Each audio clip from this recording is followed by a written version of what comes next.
Hello everybody, Prowl here. We're back, Minecraft Bedrock God 1.21 edition.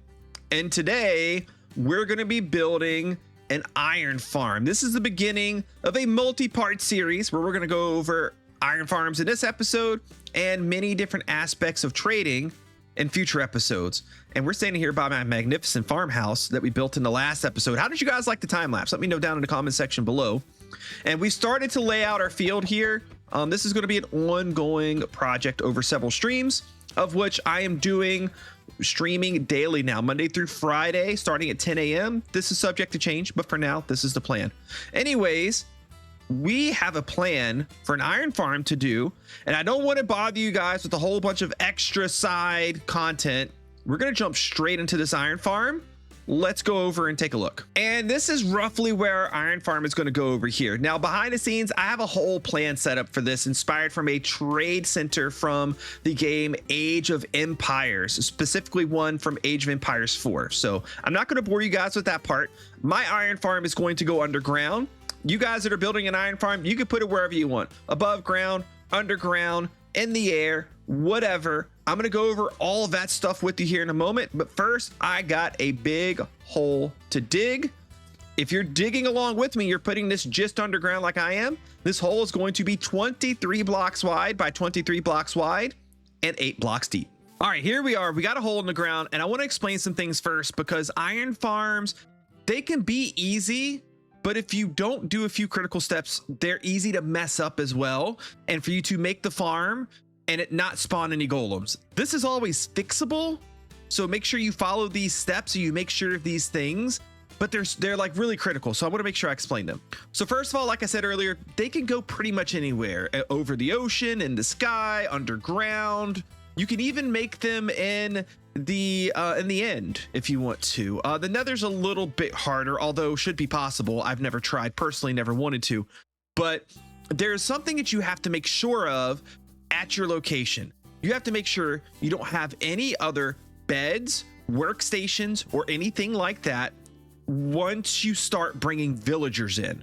So we're not bringing villagers in yet, but I wanted to check really quick. I might have some like workstations and a bed down here, and I'll definitely forget about that later on. So I wanted to grab it. Like this smoker is a workstation block. Regular furnaces are not. Regular furnaces, those are fine. This guy, also a workstation block.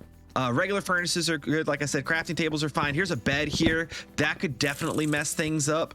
We want to make sure that all of those things are gone. I do have one bed that's left close to the farm that I'm sleeping in, but I'll remember to take that one up. And again, we can always fix this problem later. Let's say I forget the bed and the farm is not spawning golems, or it's not spawning them in the right area. Well, then I could go through, find all the stuff, reset the farm, which we'll go over later, and I would still be fine. But just make sure of that. And an even more critical thing is make sure you don't have any other villagers or villages within 96 blocks of where this farm is going to go. So in our case here, my farm's going to go right here. And I do know at some point I'm going to put villagers over here doing some like automatic crop farm type things. I've measured, this is like 120 blocks away or so from where this is going to be. So I'm fine. I may also eventually put villagers up there somewhere, also well over 100 blocks away. So I'm fine. But that is extremely critical. Your farm will not work if you have a village. I'm not just talking a Minecraft village. If you create a village, which means a villager beside a bed, anywhere within that 96 block area of the beds that you're going to put here. Okay, now just for my working, I am going to put down a profession block. I am going to put down a crafting table here. But again, I'll take that up when it comes time to move villagers in. And I want to do a few things. I have dug this area out to be the size that I needed to. And we're going to now lay down our floor of the farm here. I dug it out enough, so I need to place down blocks to lay down the floor. If you were digging it out, you could just dig it down to where the floor is going to be. I marked my center, so I know this is my center right here. I'm just going to pop a hole there for now so I remember where that is. And then we're going to start placing blocks down for a platform. So you'll want to start with something like this right here with a hole in the middle. And then we're going to counting these blocks right here. We're going to count out 8 blocks in each direction. So that's going to be number 1, and then 2, 3, 4, 5, 6, 7, and 8. We're going to do that in each direction. So once you get your 8x8, or once you get your 8 wide all the way around floor in, you should fill it in like this. So now we're 17 across by 17 across. We're going to want to go up a block like this and out by 2, and now take that all the way around. And then we're going to go out by 1, up by 1 as like a border. We're going to take that all the way down, and then we're going to put a slab on top of that, or you can make this glass, etc. I'll explain why here in just a few moments. Okay, once you have your little border wall in, you can do this part before you put down the slabs on top. But if you've already done the slabs on top, that's fine. You're going to want to go to the corner here and come out 3 in each direction, just like this. Maybe a 4th one on the edge like that. Yeah, so go out, I guess, 3 each way there and 2 each way there. Basically just making these little L-like shapes in the corners of the farm, because this is going to help us direct where water is going to flow and not flow. And then now we can cover all of that, every spot, with slabs, which will keep iron golems from spawning up here. Now, with our farm design, iron golems shouldn't be spawning up here anyways. I've measured things out to where they don't. But if you watch me and the farms that I make, I always build in room for error 100% of the time, because when you don't do that, miscounting something by 1 or some type of like weird thing that happens with the game mechanics that you don't expect, or a small change that maybe Mojang makes with the game, all of these things can potentially like derail you and make it to where your farm doesn't work. And we'll leave ourselves one little spot right here to be able to jump in and out while we work on some other bits. Next thing we're going to do, I think, is we're going to set up the little killing mechanism up here for the golems. We're not going to add in water yet. I'm going to wait closer to the end to do that. That way we don't have to sit here and fight the water as we do stuff. So let's get some materials together to get the killing area set up. I know a lot of you have been having trouble with realms lately, and I thought I would introduce you to a company I'm partnered with for my member servers, Sparkedhost. If you want the best way to play Minecraft with your friends or family, then a Minecraft server from Sparkedhost is your answer. A Minecraft server is a great choice as it has much less lag that allows you to see much further in your world than a realm does, while also not requiring you to be online for others to play in it like a locally hosted world on your device does. To get started with Sparkedhost, browse through their different tiers of server, ranging from their very affordable budget series that offer better value per dollar than realms, or their main lineup of enterprise servers that offer amazing performance at competitive prices. Once you have your server type, amount of RAM, and any add-ons that you may want selected and purchased, your server is ready to play on. If you need any help, Sparkedhost has amazing customer support through their live chat on their website and on their Discord channel. Sign up today by clicking the link on screen now or in the description below, and be sure to use code Prowl at checkout to get 20% off your initial payment. Okay, so this is what we need to do. This is super simple. You place a campfire right here. The cats, they'll fall into that. They're gonna die. I'm sorry, guys. I know you don't like them dying, but they give a string. But if you don't want the cats to die, you can manually take 5 cats out of here and put them somewhere. It'll keep them from spawning and flowing in. Or you can just not use campfire, and instead you just put a hopper right there, and the cats will just live in here forever. And to answer a common myth that a lot of people believe in, and I still hear about to this day, cat spawns don't matter. They don't block golem spawns. They don't slow down golem spawns. The cats don't matter. Keep them, save them, let them float in the farm. Whatever you want to do, it's fine. Just do it. Now, to trap the lava, what we need to do is really simple. We're going to put a sign down right here. A sign down right here. And we are going to place some signs against these signs like this. Then you're going to want to place signs on this side and this side. Then you're going to want to place a sign outwards and one on top of that. Make sure, by the way, that when you're placing the signs down, you're holding down the crouch button. That's how you get them to place and not edit. If you just click, you edit. Okay, then we're going to place one right here. And then we're just going to make a big circle around. So we're going to place one here here, here, here, here, around this way,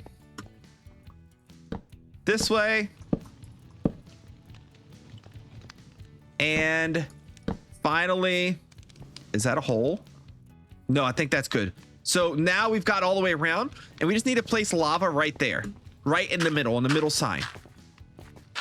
On Bedrock Edition, lava does not burn signs. Lava does not break signs and knock them down. So I can just place lava, crouch right here, and now that will hold and contain the lava, which later on the iron golems will flow into, and it will kill them. All right, now the next thing that we're going to do is we're going to do the beds. Placing down the beds is an important early part of this that I like to do it sooner rather than later, because it also means we can start to bring villagers over and let villagers start breeding. But here's the problem. I didn't plan on the fact that I needed beds. So I have no wool to make the beds. Now you can go to villages that are around and get the beds. That's fine. Or you can craft them. I recommend making a small like sheep pen. We're going to see if we can maybe find some sheep out here somewhere. So we're going to look around for some sheep to pen up. We're going to breed them. And then once we have a decent amount of them, we'll start shearing them so we can make the beds. You're going to need, I'm going to recommend you 30 beds. 20 is the minimum. 30 is the optimal amount. You get a tiny bit more iron with 40 beds. Not much. It's not worth it if you're only worried about the iron. But we need 80 beds because I'm also going to make this my permanent trading hall. So I'm going to go get some sheep, start breeding, and get some wool. Okay, so like I said, the next part we're going to do is the beds, and I do have all the stuff. I've gone through and created myself a way to get down there because there was water and a big drop down there, and it's a pain in the butt. So we have a little janky way to get under here for now, and eventually I'll have a building above this, and this will be our permanent way down here. Although I'm only going to use this area for the beds. Now, for you to use this area for the beds, this is what you're going to need and what to do. Go ahead and place a temporary block here and another block right there. Get rid of the temporary block. And that's a temporary block too, actually. And then what you can do is just make a little circle around the campfire like this. Circle that one time like this. So now you should have a hole in the middle and then a 3x3 section outside of that. Here's where the beds come in. So I'm going to go ahead and craft myself. Let's do 20 beds, although I don't know that I have 20 inventory slots right now. I'm going to make myself a little like walking platform here. This is going to be gone. We'll get rid of this once we place our beds down, but it'll just make life a little bit easier. And I just need a way to get up to that. And now what I'm going to do is I'm going to place beds in a circular fashion around here. And then I'm going to place 3 beds on one side, 3 beds on another side. So now we have a total of 4 plus 6. We have 10 beds. I'm going to put 5 on this side. So 1, 2, 3, 4, and 5. And I'm going to put 5 on this side. So 1, 2, 3, 4, and 5. And we now have 20 beds. This is the minimum you need for iron golems to spawn. You need 20 beds and 10 villagers. So if you're going for the minimum, you can stop here. Now I'm going to do more than this. I'm going to do 80 beds. But whether you're doing 20 beds or 80 beds, it doesn't really matter. The portions after this are going to work the same. But if you're going to do more than the 20 beds, you're going to want to do them in the way that I'm doing them, which is basically repeating what we did here down 3 more layers. Okay, some time has passed and I have had to backtrack a little bit, but don't worry, all that's gone. Everything you've seen so far is right. Ignore the fact that there's a villager right here. We'll go over this guy here in just a little bit. But what's important for you to know right now is we now have 4 layers of those beds. You can see they're set up the exact same way that I did the top layer.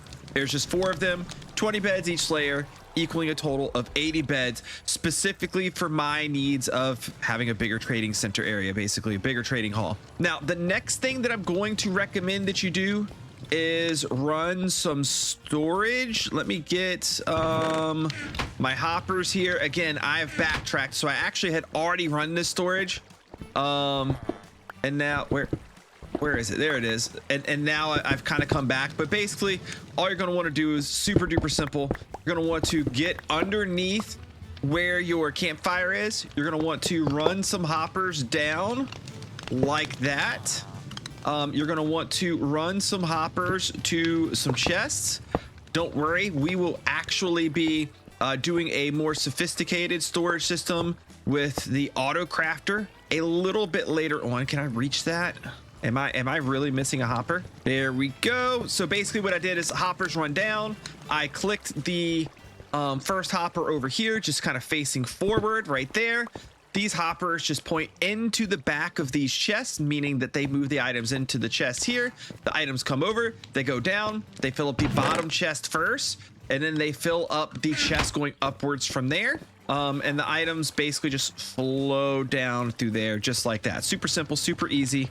Now, let's talk about some new things that I've discovered and figured out with how villages work.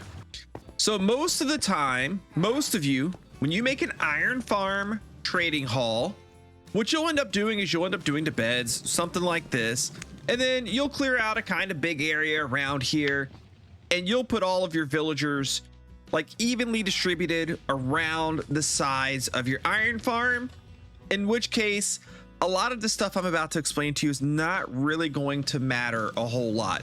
You want to see the exact way, like a tutorial based version of doing that, check out my some of my latest iron farm tutorials that I've done. They will show those things for you in very good detail. But we're going to be doing something a little bit different here in my world, where I'm going to be putting some of the villagers in this area over here and in this area over here, because this is where I'm going to have two buildings set up basically. So I have to make sure that I do this in a way that does not mess up our iron farm. Now, the reason why I told you guys that I have rewound and had to start over a little bit of this video, not much, but a little bit, is because in my initial set of recordings and on a live stream, I ended up pulling a bunch of villagers over here and breeding them in here and setting down all of their workstations in there.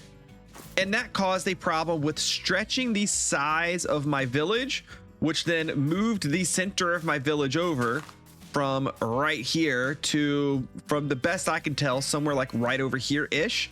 It moved the center of my village, and iron golems were spawning where they weren't supposed to. So I've learned something new about mechanics.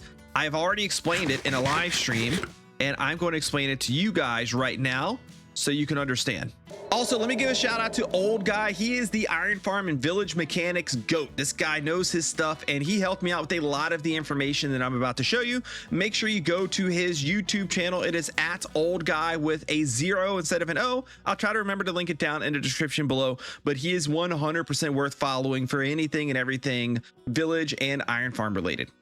Okay, we're in a test world here, and I just want to kind of explain a couple of little things to you. This is the same setup that we have in our world. And when you add in a villager close by, there's a villager right here. When you add a villager close by, he'll connect to a bed, and this becomes a village. Now, you don't know which bed he's going to connect to. And even if you do know which bed he's going to connect to, meaning like you bring the villager in first, you place one bed down, that first bed he connects to, right? He links to that bed. That bed can change. And if that bed changes, the center of the village changes.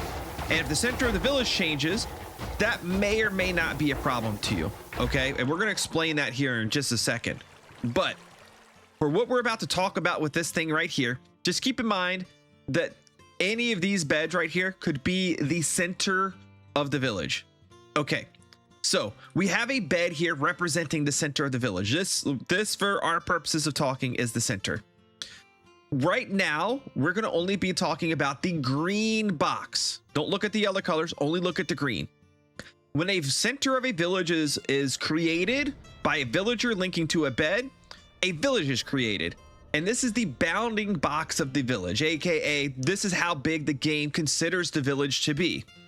Now, the game can detect things outside of this village and add it to the village. We'll talk about that here in a second.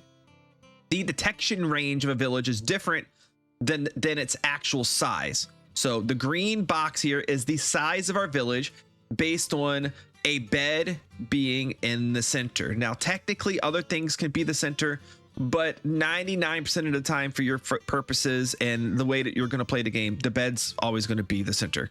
The game will search for a bed to be the center first, and then if it can't find a bed, then it'll look for a bell to be the center, and then if it can't find a bell, then a workstation will be the center, and it does that on a per villager basis. So 99% of the time, every villager is going to have a bed, so it's going to start and stop right there. And for those that want to know the size of this green village bounding box, it is 65 across, 65 long, and 25 blocks high, centered on the pillow of the bed. So 65 by 25 by 65.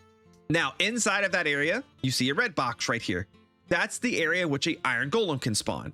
This box goes 5 blocks up from the pillow, 6 blocks down from the pillow, and then 8 blocks in each direction of the pillow. Technically, one of those sides is 7. I don't know what side it is, so we just say 8 in each direction. That way you only have like 1 row of extra blocks for the golem to spawn in. You're not hurting anything. Okay, so this red box is where golems can spawn. Now, when we design our iron farm, when we set our beds down, we make sure that if that red box was based off of this thing, so 1 2 3 4 5 6 7 8, that 8 is inside of our platform. So no matter which one of these beds becomes the center of the village, that red box will never go outside of the platform where our golems can spawn. This is how we make sure that golems never spawn outside. And we also want to make sure that every single spot available inside of this red box is available for a golem to spawn. And just so you know, the golem will always spawn on a solid block that is the highest inside of a box, meaning that a golem could try to spawn here. This is a solid block. It is inside of our box. But if you also had a block down here or a block down here, the golem's always going to choose the highest block 100% of the time. It will not spawn in all 3 of them. It will only spawn on the highest available block that it is capable of spawning in. So that's how things work.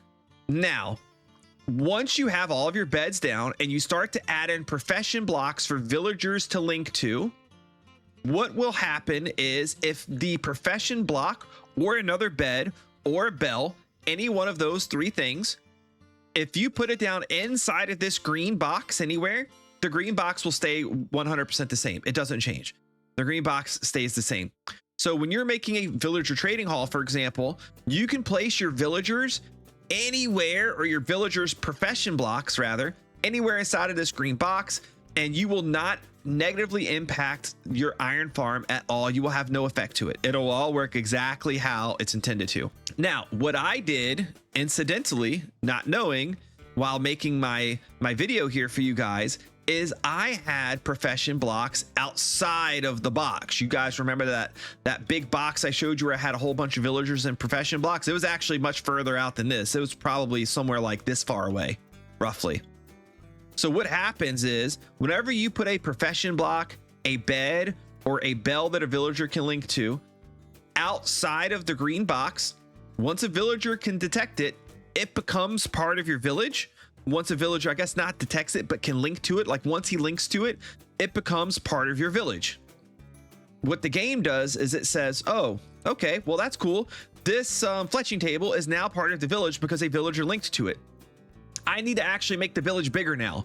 So it takes this green box and it stretches it to also include that new profession block, that new bed, etc. So now we have a bigger village. Our village area is 10 blocks bigger this direction. So that means that this is no longer the center. If I move myself up here, you take a look at it, it's the center of the green, but it's not the center of the blue. Our center has now changed.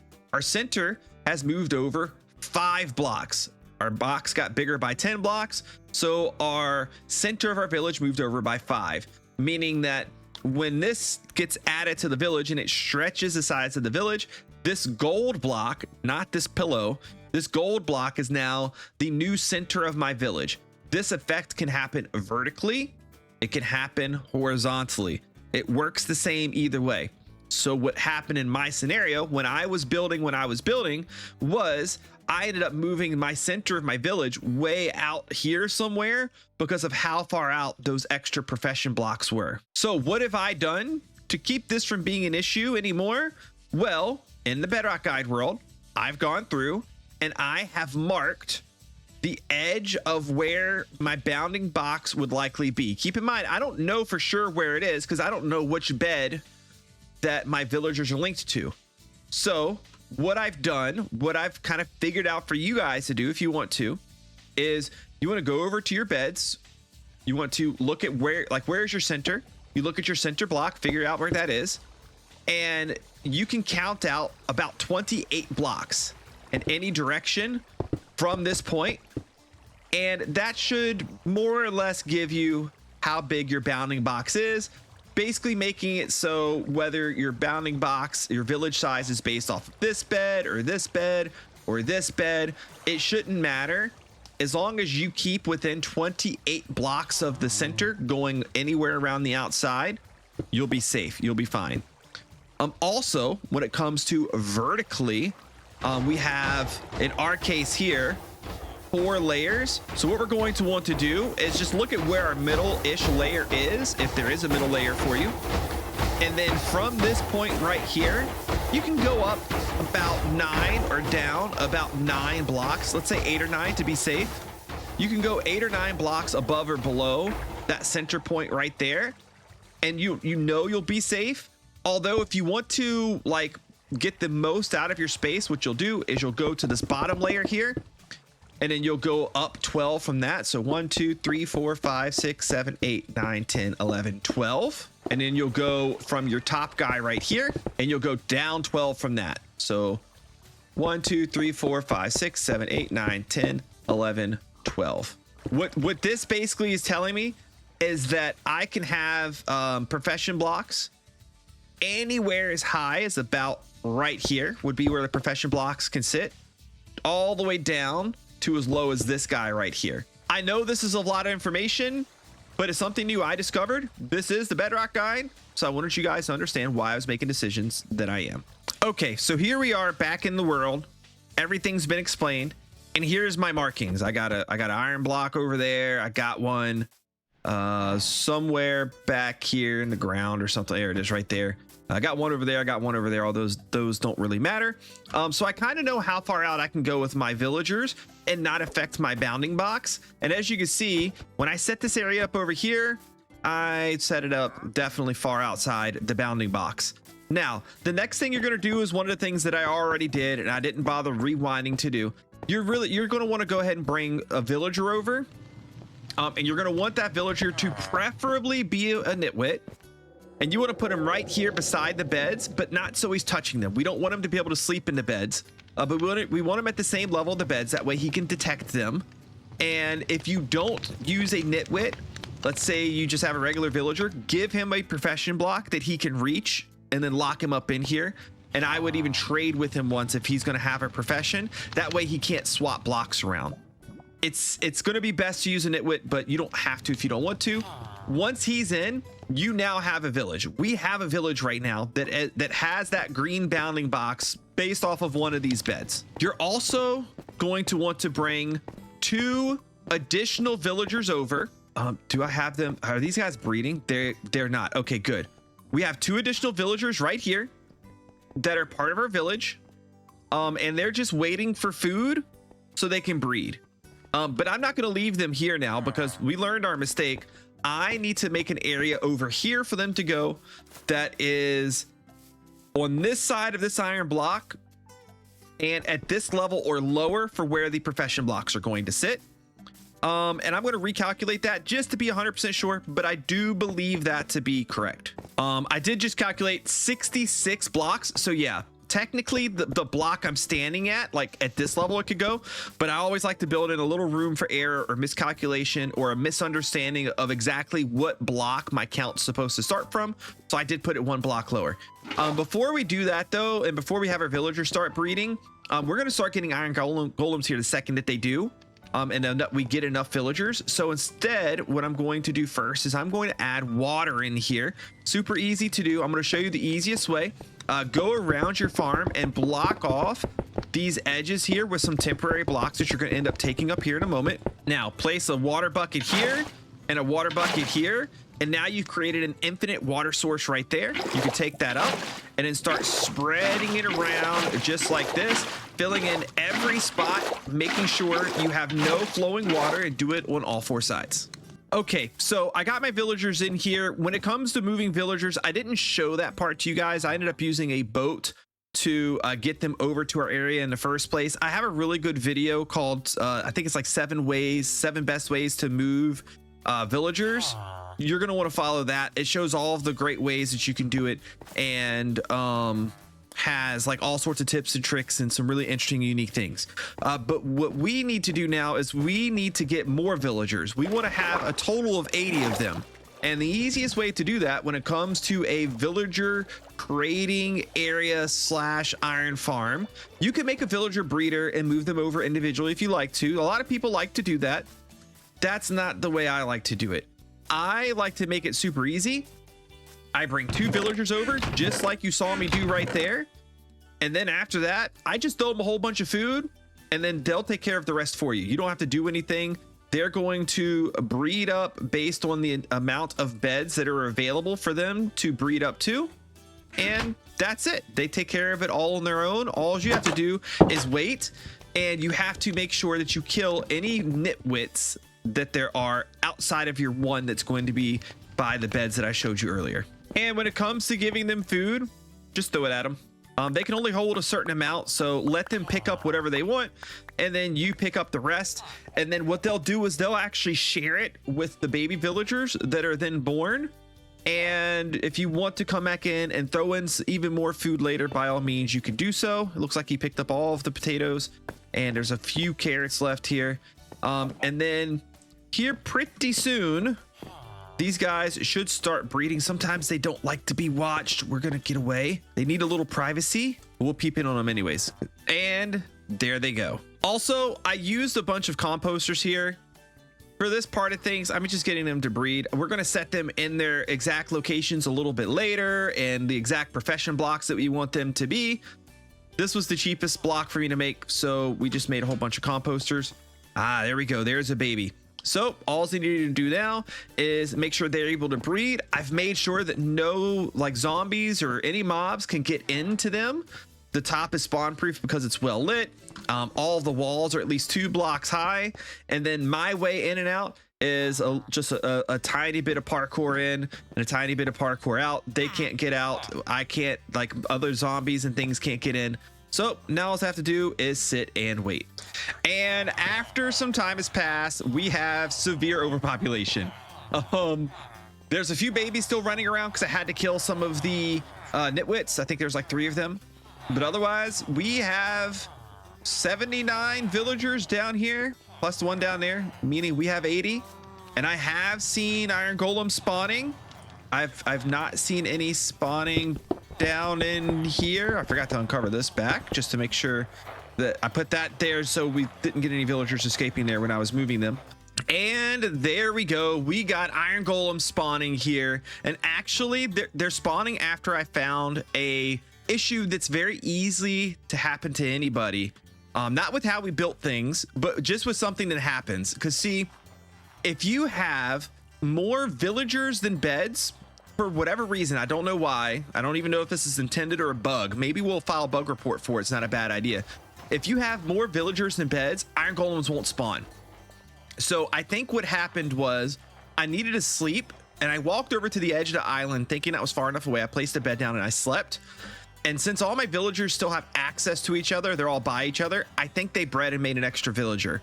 And when they did that, and I had one more villager than I have beds, it stopped iron golem spawning. So I pretty quickly figured that out because I was able to look in here and see that there is one villager that did not have a profession block, because I know I have 80 profession or 79 profession blocks down, 80 beds, and then there's one villager down below that's linked to the beds down there. So super easy problem to solve. And really that's the biggest thing with iron farms that you need to know. is how to solve problems. Look for things like that. Do you have more villagers than beds in the area? Do you have a bed or a workstation that is close enough to your village to make it to where the boundary is stretched to move the center of your village, or maybe the villagers have linked to? And then if all else fails, if your farm stops making golems, what you want to do is you want to take up all of the profession blocks. Then you want to take up all of the beds, and then that will delete the village from the game. After you take up all the beds, you might want to wait a little bit. Give the game like 10-15 minutes or something, AFK in the area, maybe restart the world too after that, log out and log back in, and then place the beds back down. And usually that's going to solve all problems. I have been AFKing this thing a little bit. This gets your typical iron farm rates, about 420 iron per hour, give or take. As you see, we have plenty coming in. We have a little bit of string here too. And of course, we're getting the poppies. Now, here's the fun part with this is just our beginner storage system. We are going to get slightly fancier because in the next episode, we are going to introduce the auto crafter. Because as you AFK here, you're going to get a lot of iron, which means you're going to have to go through and empty these chests out or make a much larger storage system if you don't. But if you incorporate an auto crafter, it will automatically change these into iron blocks, which reduces the amount of storage you need significantly. So we'll spend the next episode going over the auto crafter and some of its basic functions, and then we will add an auto crafter system into this, because I also do think eventually we're going to add a second iron farm here. I'll go over that later, although if you've made my double unbreakable iron farm, it's going to basically be that. We're going to add another iron farm down below at some point. We'll pump all the drops up here, and then we will use the auto crafter to combine everything there too. And then lastly, if you're looking for some tips on these guys, we're going to be going over them over the next several episodes too. How to properly link them, trap them, keep them from unlinking. What are the best professions? What do you want to get from them? What villagers do you want to trade with to get emeralds? And then what do all of the other villager trades have to offer? We're going to go over all of those in the next several episodes. That way I feel like I can spend enough time on them. Oh, and discounts too. We're going to go over how to get the best discounts that you can possibly get. So all of those things will get included. So all of those things will be covered in a future episode. But as far as this episode is concerned, I think we are all done. I appreciate you guys watching here today. Thanks to all the real ones out there that have been able to show up to the live streams. The live streams have been crazy.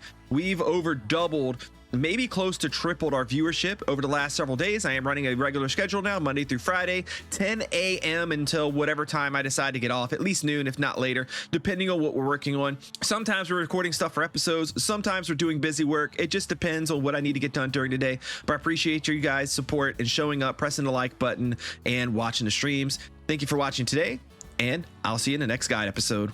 Bye-bye.